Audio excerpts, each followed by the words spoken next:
Seigneur éternel, notre Père et notre Dieu, qui est semblable à toi? Dans le ciel, tu es l'unique. Sur la terre, sous la terre, tu es sans pareil.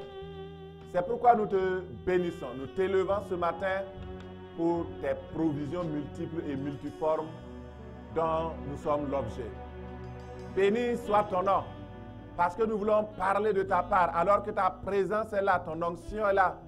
Prions, Seigneur, que tu accompagnes tous nos gestes, nos paroles, tout ce qui se passe soit totalement consacré à toi et plongé sous le sang de l'agneau.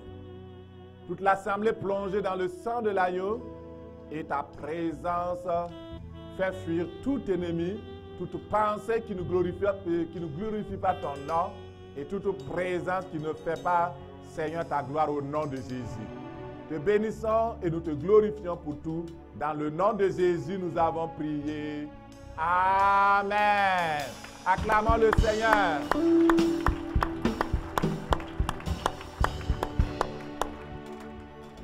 Amen. Béni soit le Seigneur, le Dieu vivant. Et je suis vraiment content que nous soyons tous là pour la célébration, la fête de la célébration. On a fait la dédicace hier. Les groupes musicaux, vous allez revenir tantôt, donc avec Dr Sava. Et nous prions le Seigneur que tout ce qu'il a fait pour nous, qui sont de belles choses qu'on peut voir, c'est concret. Il n'y a rien de caché. Et nous opérons dans la lumière qui est la nature même de Dieu. Dieu est lumière et il n'y a point de ténèbres en lui. C'est pourquoi nous avons voulu consacrer ce lieu dans la lumière devant toutes les autorités, que tout le monde sache qu'on est là présent et que Dieu travaille au travers de ce ministère et qu'il est le Dieu fidèle. Je voudrais particulièrement dire bonne arrivée à trois catégories de personnes qui sont là.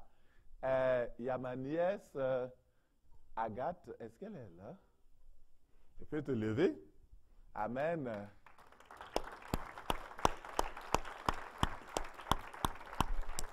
Amen. J'avais déjà donné un témoignage quand j'ai commencé, tu peux t'asseoir, quand j'avais commencé à faire... j'ai appris, c'est sur elle que j'ai exercé pour la première fois, la prière pour la guérison. Elle avait à peu près 2 ou 3 ans et elle était tombée malade. Ses parents l'ont amenée et donc c'était la nuit. Ils ont cherché donc, un centre médical, comment on appelle les cliniques, pour pouvoir soigner, mais il n'y avait pas, donc tout était fermé. Et ils sont revenus vraiment très triste et j'ai demandé, mais est-ce que je peux prier pour l'enfant? Ça les a étonnés parce qu'eux aussi, on était dans la même église. Et ils ont dit oui, mais prie. Et j'ai imposé les mains sur elle et 30 minutes après, elle a été totalement délivrée de la fièvre, totalement délivrée, tout était parti, elle était guérie. Alléluia. Alléluia. Et quand j'ai vu cette guérison, j'ai compris que je peux aussi prier pour les malades, ils seront guéris, comme la parole dit, et que la parole est la vérité. Exercez, si vous n'essayez pas, vous n'allez pas, ça ne peut pas marcher. Il faut essayer. Et quand la parole de Dieu dit, vous imposerez les mains sur les malades et les malades seront guéris, s'il y a quelqu'un à côté qui est malade, tu dis, Seigneur, c'est ta parole, hein? Moi je fais sur ta parole. Et tu vas voir, ça va encourager ta foi. Une petite chose, c'était donc un palu, une fièvre. Ça c'est parti, ça m'a boosté la foi. J'ai commencé à prier et plus tard, j'ai vu des cas où c'était compliqué, plus compliqué, et j'ai prié, les gens sont guéris. Et plus tard, c'est des morts qui sont ressuscités. Alléluia. C'est ça. J'ai vu des morts ressuscités par la prière. Alors, donc, vous ne pouvez pas devenir, oui, vous vous levez, je veux être un grand homme de Dieu. Non, il faut d'abord commencer petit. Si vous n'arrivez pas à vaincre donc vos ours, à vaincre, je ne sais pas c'est quoi, David avait vaincu encore, ces lions. Alors, il faut d'abord vaincre vos lions, vos ours, et puis maintenant affronter Goliath. Alléluia. Le Seigneur vous bénisse au nom de Jésus. Et ce matin, j'ai la joie d'accueillir mes deux voisins. Vous comprenez? Alors, ma maison est là. La maison de mon voisin est là. Vous allez vous lever. Yes! Et la maison de mes voisins, c'est de l'autre côté. Vous allez vous lever.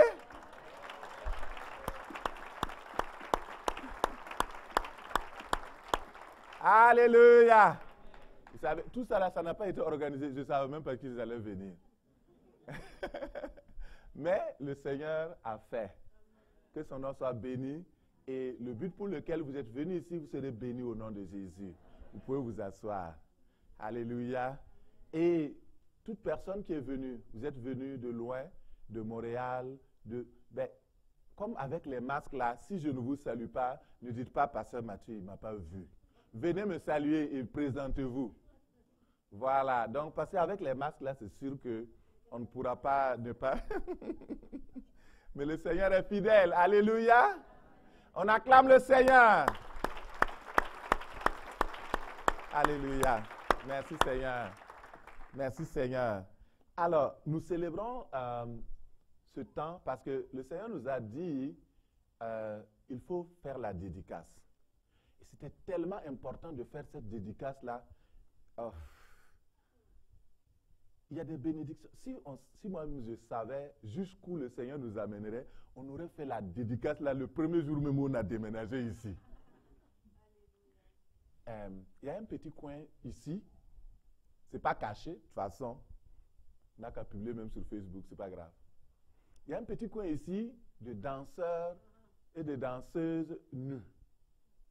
Et quand nous avons acheté le lieu, alors, on me posait la question, mon diacre par exemple, que peut-être que le Seigneur nous envoie ici pour un but.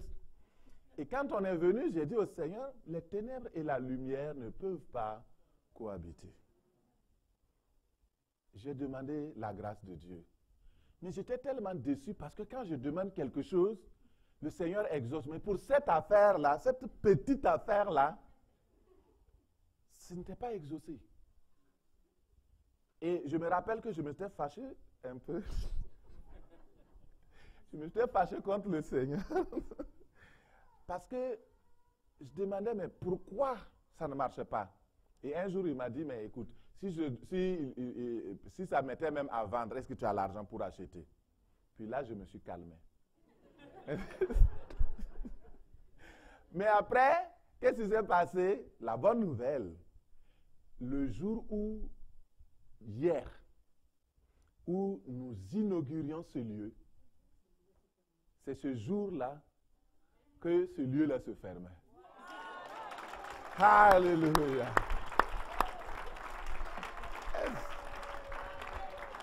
Yes! Et j'ai assisté à la fermeture. À 1h du matin, donc je cherchais quelque chose pour brancher ma tablette et je ne trouvais pas. Je fouillais toute la maison, je ne trouvais pas. Et j'appelle Emmanuel pour lui demander est-ce qu'il est toujours à l'église, est-ce qu'il peut donc est-ce que mon affaire pour brancher était là. Il a confirmé que c'était là. Et il voulait m'amener, c'est Emmanuel ou bien c'est Patrick? Ok, c'est Emmanuel. Donc, il voulait m'amener le fil à la maison. J'ai dit non, moi je vais venir moi-même chercher parce que toi tu travailles. Il a insisté, j'ai insisté. Normalement, je pouvais dire c'est un petit frère là, il n'a qu'à venir me donner. Mais je suis sorti à 1h du matin et je suis venu. Et quand je suis venu chercher j'ai pris, alors c'est là que j'ai vu toutes les chars des polices qui étaient là et j'ai même pris quelque chose. Yes! Oh, si vous saviez, alléluia! Notre Dieu est merveilleux.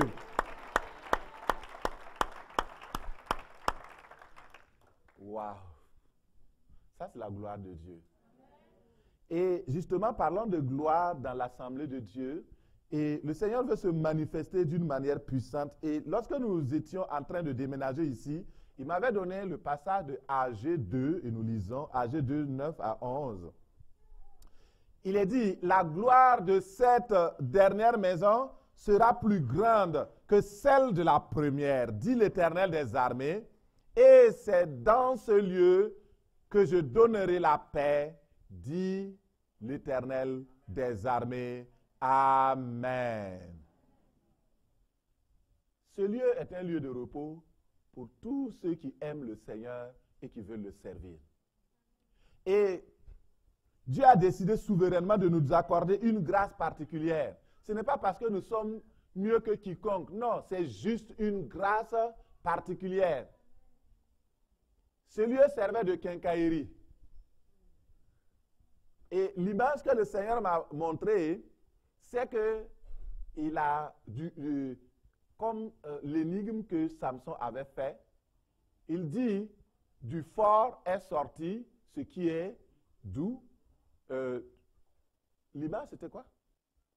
Et il a donné cette énigme-là pour dire que de ce qui était des choses contraires, quelque chose de bon est sorti. D'une quincaillerie, alors sort une église pour un culte au Dieu Tout-Puissant. Beaucoup ont connu cette quincaillerie, hein? C'est ça?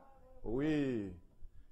Et le Seigneur a fait de sorte que donc, ce lieu devienne un lieu de paix, un lieu de douceur, un lieu de grâce et d'action de grâce. La gloire de Dieu, c'est quoi? C'est en fait la nature même de Dieu, sa puissance et sa valeur. Dieu concentre toute son énergie dans quelque chose qu'on appelle la gloire, la présence concentrée de Dieu. Et cette gloire ce matin est là, que tu le sentes ou pas, la gloire est là. Et cette gloire, Dieu manifeste sa gloire de plusieurs manières.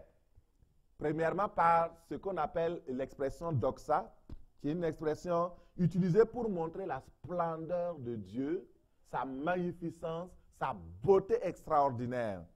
Et ce matin, beaucoup de personnes, alors que nous sommes assemblés ici, le Seigneur va vous donner des visions. Vous allez voir la gloire de Dieu, une splendeur, une révélation profonde de sa personne au nom puissant de Jésus. Et la gloire de Dieu va se manifester également sous la forme kaobad. Cette expression exprime la manifestation divine accompagnée d'éléments impressionnants. Et, par exemple, il y a des serviteurs de Dieu qui ont vu des tremblements de terre, des éclairs, la guérison, des réalisations visibles. Et frères et sœurs, je vous dis que cette kabod-là va se manifester au milieu de nous au nom de Jésus. La kabod, c'est aussi le Dieu qui se manifeste au travers de Genèse 26, verset 22, le Dieu qui s'est révélé à Isaac comme l'Éternel qui met au large et qui fait prospérer. Ça, c'est la gloire de Dieu. Le Seigneur vous prend d'un point A, où vous êtes peut-être même en faillite, totalement désespéré, et il vous fait monter dans une situation financière, dans une situation matérielle, morale, prospère au nom de Jésus. Et c'est ce que le Seigneur va faire, parce que sa gloire est là. Et kabod, c'est vraiment l'expansion. Et ce matin, comme le nom que nous portons, Rehoboth, le Seigneur va te mettre au large et te faire prospérer au nom de Jésus. Et à partir de la dédicace de l'église, le Seigneur m'a montré la nuit. Il me dit qu'il va commencer à se manifester sous forme de kaobad. Dans le cas de Joseph, Joseph a dit à ses frères, allez-y dire à mon père la gloire que j'ai en Égypte. Quand mon père verra la gloire, même s'il ne croit pas ce que je vous ai dit, il verra la gloire et il ne pourra plus dire non. Vous savez, quand vous n'avez pas vu, vous pouvez toujours contester. Mais lorsque vous avez vu, vous ne pouvez plus contester. Et vous allez voir au nom de Jésus. Le Seigneur va vous donner cette grâce-là. Alors que sa présence est là, il va le faire au nom de Jésus. Et finalement, la gloire de Dieu va se manifester sous la forme de la Shekinah. La présence révélée, la manifestation de la gloire de Dieu par le Saint-Esprit de Dieu. Et ce Saint-Esprit est là. Et la Shekinah va se manifester au nom de Jésus. La présence de Dieu, dans Ézéchiel 10, verset 4, il dit, la gloire de Dieu s'éleva du dessus du chérubin et se dirigea vers le seuil de la maison. Et la maison fut remplie de nuées et le parvis fut rempli de la splendeur de la gloire de Dieu. Ce matin, c'est ce que le Seigneur veut. Et dans ce passage, Dieu avait montré aux prophètes la gloire future du temple. Et cette gloire est ce que chacun recherche. Dans notre cœur, si la gloire de Dieu est là, dans notre vie, si la gloire de Dieu est là, et comme le docteur l'a dit, c'est vrai, nous avons inauguré le bâtiment physique hier, mais aujourd'hui, il faut maintenant que nous dédications nos vies à Dieu, que nous donnons la priorité à Dieu pour qu'il manifeste sa gloire dans notre vie au nom de Jésus.